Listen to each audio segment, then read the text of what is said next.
إلهنا يا إلهنا.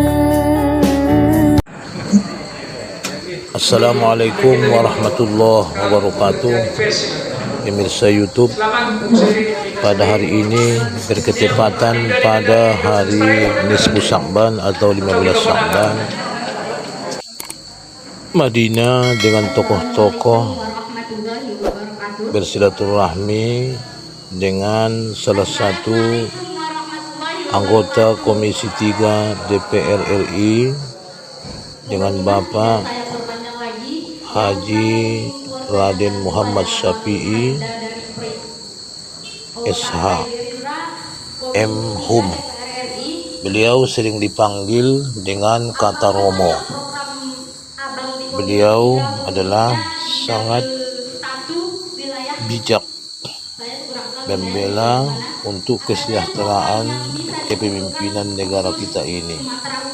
Beliau membukakan pikiran-pikiran di antara tokoh-tokoh yang hadir, yang diundang, baik dari kalangan organisasi yang kita sebut dengan organisasi Kahmi, dan di antara kami ustadz tentunya yang diundang menghadiri acara silaturahmi tersebut.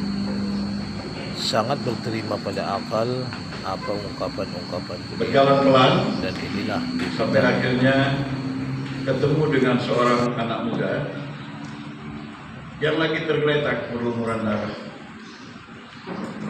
tangannya putus, tapi ada di situ.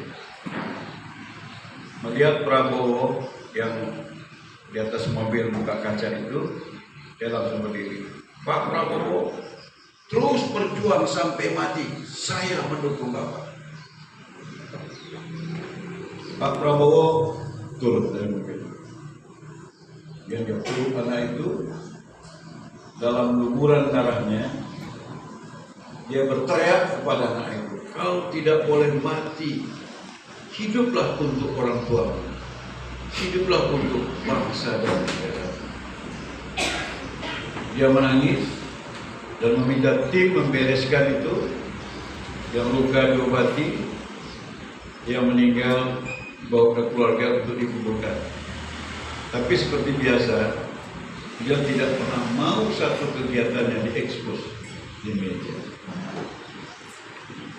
Kemudian kembali ke markas. Teriakan-teriakan berjuang sampai titik darah penghabisan itu makin menguat. Lalu dia pidato seperti ini. Kalau kita berjuang sampai titik darah penghabisan, kemungkinan kita menang, Pak Jokowi kalah, yes. Tapi kemungkinan Pak Jokowi menang, kita kalah juga, yes. Tapi kalau kami bertarung, yang sudah pasti kalah itu adalah rakyat Indonesia. Karena di belakang saya rakyat Indonesia, di belakang Pak Jokowi rakyat Indonesia. Kami bertarung untuk jadi presiden dengan mengorbankan rakyat Indonesia. Saya tidak mau. Karena itu berhenti, kita terima apa yang sudah terjadi, kita koreksi kalau dia tidak mengurusi bangsa ini dengan benar. Kami dipaksa pulang. Tapi kemudian muncul pemikiran baru. Apakah ini kita biarkan terus?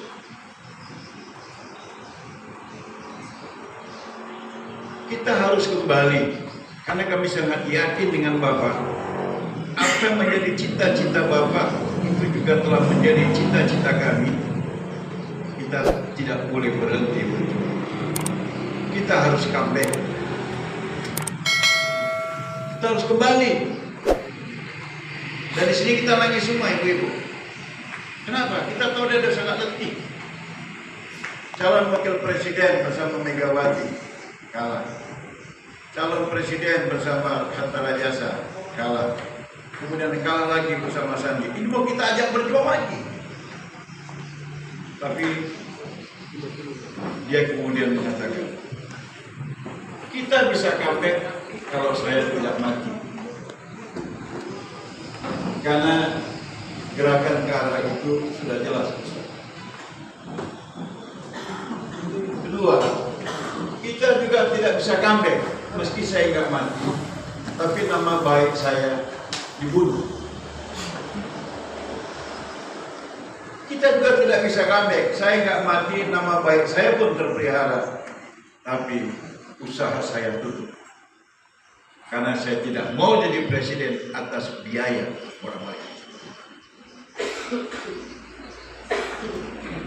Untuk ini tiga-tiganya hanya ada satu cara, Ustaz. Dan ini kita menangis, Ustaz. Karena dari sana jadi pembantu kami dong, biar aman. Karena menteri itu kan pembantu, Pak. Bahasa kasar di level bawah lebih ngeri lagi. Jadi babu kami dong, biar aman.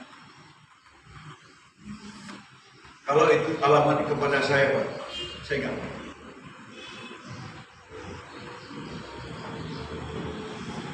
Tapi kemudian dia menghibur dirinya dengan cerita siapa? Sheikh Abraham Lincoln dengan Abraham Lincoln dengan seterusnya Stewart. Jadi dia hibur dirinya. Abraham Lincoln dulu mau jadi presiden, itu rivalnya bernama Stewart. Memanggil Abraham itu monyet, anjing. Pemilihan Abraham menang. Kemudian Abraham mendatangi rumah Stewart. Ajudan lapor, Pak, Stewart masuk. Lincoln masuk. Ngapain anjing itu kemarin? Kata Abraham. Tapi kemudian dia ketemu. Stewart, aku tahu Anda benci aku juga benci kamu. Tapi kebencian kita untuk satu alasan yang sama. Karena kita paling merasa bisa memakmurkan Amerika. Kenapa kau tidak bantu aku saja? Kita sama-sama berjuang. Kau nggak usah harus suka sama aku, tapi tetap kau cinta kepada diri. Stewart mau. Karena Abraham jadi presiden, Stewart jadi menses. Yang sama Jenderal Toyomi Hideyoshi dengan Tokugawa. Ieyasu Tokugawa. Ini dua panglima Jepang yang sama-sama ingin merebut kekuasaan, saling bunuh. Di pihak Hideyoshi sudah puluhan ribu yang tewas. Di pihak Tokugawa sudah puluhan ribu yang tewas. Akhirnya mereka sepakat perang. Ini pasukan Hideyoshi sama pasukan Tokugawa tinggal serang. Maka pada saat itu kata Pak Prabowo, kalau terjadi ribuan ibu kehilangan anaknya, puluhan ribu anak kehilangan orang tuanya, dan kita nggak hitung berapa yang menjadi janda. Tapi di saat yang genting itu kemudian Tokugawa ke depan dengan bendera putihnya, dia minta Ieyasu ketemu dia, kemudian dia bilang, apa kita akan rela mengorbankan ikut-ikut kita itu? Hideyoshi tersentuh. Lalu bagaimana? Sama-sama kita membangun Jepang. Karena aku tahu kau membenci aku karena kau yang ingin membangun Jepang. Aku benci kau karena aku ingin aku yang membangun Jepang. Kenapa kita sama-sama? Akhirnya mereka sama-sama. Dan apakah dia sudah berubah? Belum. Data Menhan yang saya baca, dengan uang yang sama, dia bisa membeli senjata yang sama dari negara yang sama 7 kali lipat lebih banyak ketimbang menteri sebelumnya. Maka wartawan bilang kami akan tulis menteri sebelumnya korup. Jangan. Itu salah kita semua. Mungkin menteri yang lalu nggak kita bantu untuk melobi negara produksi. Kemudian kesadaran kekurangan pasukan, dia membentuk komponen cadangan, komcat. Mama, dari mana dia rekrut komcat ini? 90% dari korban pesawat. Dan orang yang ikut. Dibiayai APBN selama latihan. Setelah itu dipulangkan, nunggu panggilan. Dia nggak rela. Dia bayar gaji tiap bulannya dengan uang kantong. Dia nggak pulang. Dan sewaktu Garuda Indonesia Airways dipastikan pilot, dia jumpa presiden. Ini marwah bangsa kita. Garuda Indonesia pertama tidak dibeli dengan uang APBN, tapi dibeli oleh uang rakyat, terutama masyarakat Aceh. Saya tidak ingin kehilangan marwah. Fiskal kita sempit, Pak Bowo. Saya bisa mengatasi. Dialihkannya dana APBN Kemenhan sebanyak yang dibutuhkan Garuda Indonesia, akhirnya sidang pengadilan Garuda Indonesia tidak jadi pilot. Dan orang nggak tahu itu, termasuk Madinah, sebelum saya ceritakan. Datanya ada. Sudah, baru PT PAL, pembuatan kapal perang di Surabaya. Itu dapat borongan sebesar 410 juta US dollar. Tapi ada pembayar hutang yang jatuh temponya 3 triliun rupiah. Gak bisa ini operasi kalau ini nggak dibayar. Pak Prabowo menelepon Bank Mandiri, Bank BNI, Bank BRI, dan ini berulang-ulang memberi keyakinan bahwa PAL ini pasti beruntung. Akhirnya dana itu cair, hutang dibayar, PT PAL sekarang sudah beroperasi, dan Arab Saudi menambah pesanan kapal perang lagi. Karena dia hitung ada satu kapal perang harganya 700 juta US dollar, sedangkan kapal perang ini hanya sekitar 35 juta dolar. Jadi dia bilang kepada MBZ, beli ini Anda bisa punya 20, itu masuk ke kapal ini, kecepatannya tinggi, senjatanya canggih. MBZ kembali memesan kapal itu dari PT PAL. Lagi-lagi belum, dan dia juga tidak pernah cerita.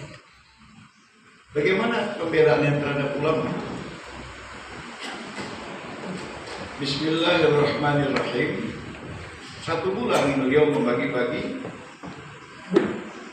pada ulama-ulama itu 1 juta US dollar, sekitar 15 miliar. Dari mana Romo tahu yang bagi itu anak kandung saya? Gerindra Masa Depan Terbaik Nasional Angkatan Kedua. Pesantren ini 2 bos, kiai ini 1 Alfa, kiai ini Fortuner, kiai ini,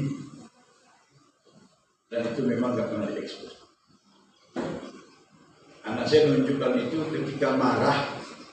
Ada ketum partai waktu itu yang akhirnya kualat diganti, ribut, bagaimana lah kita membantu ulama-ulama saja perlu dikasih amplop. Akhirnya yang pidato itu dipecat oleh partainya, diganti ketumnya yang baru, dia nggak mau sampaikan partai apa. Anak saya yang emosi, dia tunjukkan berkas, nih, bapak nggak pernah cerita. Terus kenapa nggak ada pembelaan terhadap ulama Habib Rizik? Silakan cek ke Kabar Eskrim, silakan telepon Kapolda Metro Jaya. Siapa yang memastikan dia harus bebas tepat waktu? Nanti Ustaz akan dapat jawaban yang datang kepada saya dengan keras dan sedikit ancaman, namanya Romo Raden Syafi'i. Atas perintah siapa? Romo, kenapa ini nggak diekspos? Gampang jawabnya. Ustaz, kita satu grup. Di sana, maaf, kita bilang gak usah musuh lah, rival.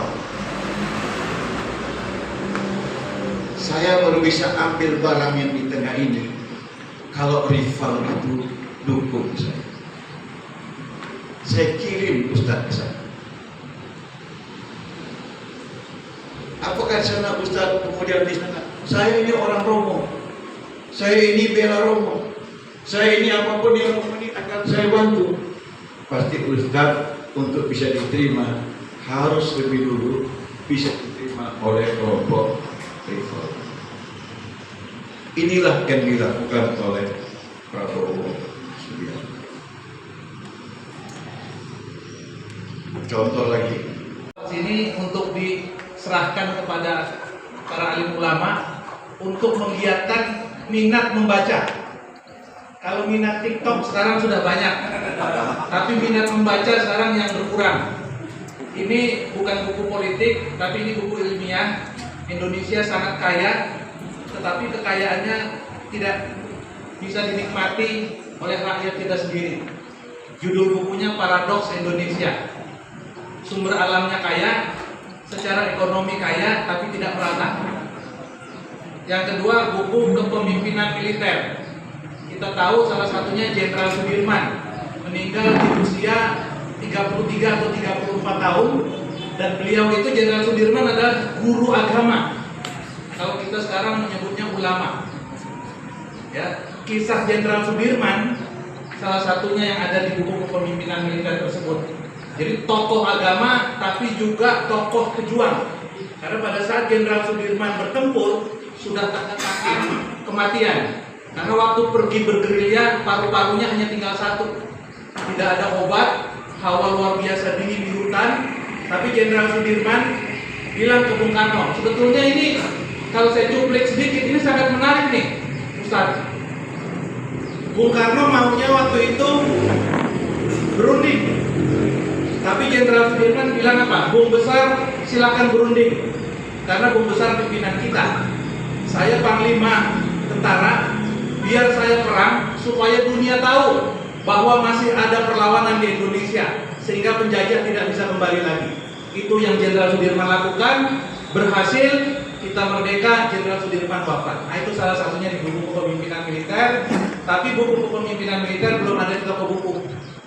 Tapi Romo bawa ke sini nanti untuk bisa jadi literatur. Silakan kalau di kami nanti buat di perpustakaannya, gitu kan? Di pesantren Ustaz juga bisa di perpustakaan. Mungkin Romo dan Bang Vincent bisa maju untuk diserahkan secara simbolis.